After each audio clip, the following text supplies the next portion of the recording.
तुमचं स्वागत आहे। आज आपण चटपटीत आंबट गोड कैरीची भाजी बनवतोय। बघा त्यासाठी लागणारं साहित्य आहे, 2 कैऱ्या घेतल्या आहेत, पाव किलोच्या वरती वजनाला आहेत। 1 मोठी वाटी गूळ, हळद, बारीक चिरलेला लसूण, धणे पावडर, जिरे, कढीपत्ता आणि लाल मिरची पावडर। हे बघा अशा बारीक फोडी करून घेऊ आपण आता कैरींच्या पूर्ण, आणि मग भाजी फोडणीला देऊ। हे बघा 1.5 पळी तेल टाकतोय आपण।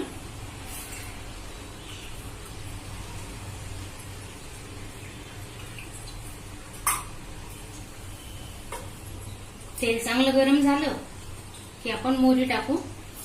1 चमचा मोहरी घेतली,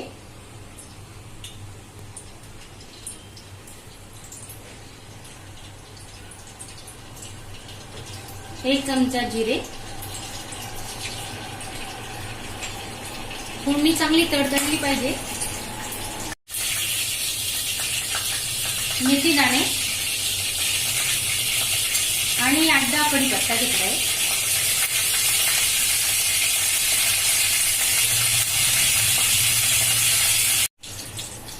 हे बघा आपली फोडणी आता चांगली झालेली आहे। त्याचं थोडे आपण लसूण टाकतोय, बारीक केलेला लसूण आहे, बारीक चिरून घेतलाय। चांगला लाल करूया आता लसूण।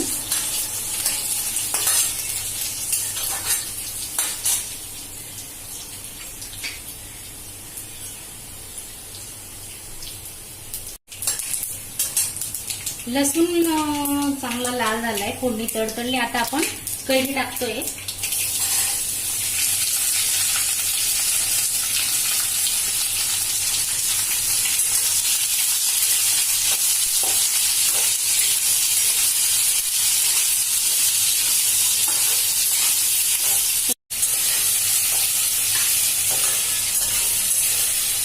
हे बघा गॅस स्लो टू मीडियम ठेवायचा, कारण कैरी कढईला चिपकू शकते। आता फोडणी झाल्यानंतर आपण 5 मिनिटं झाकून ठेवणार आहोत।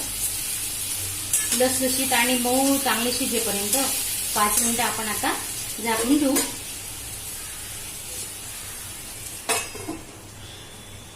पाच मिनिटं आपले झालेले, कैरी छानपैकी शिजली आहे।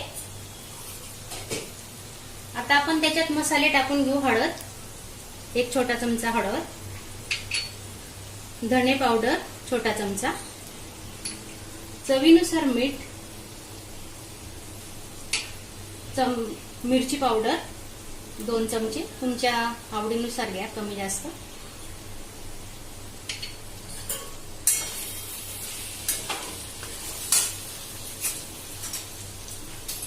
ही चटणी 5 मिनिटात तयार होते। हे बघा आपण आता गूळ टाकतोय।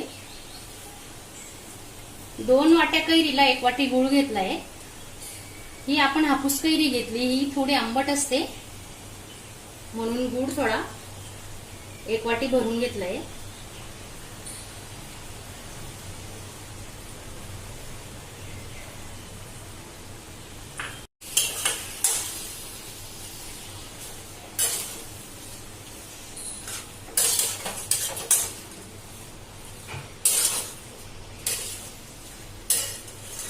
ही कैरीची चटणी तुम्ही चपाती सोबत, पराठ्या सोबतही खाऊ शकता, छान लागते। तुम्ही नक्की करून बघा। आणि ही कैरीची भाजी आवडली असेल तर कमेंट, लाईक करा, शेअर करा, आणि माझ्या चॅनलला सबस्क्राईब केलं नसेल तर सबस्क्राईब जरूर करा।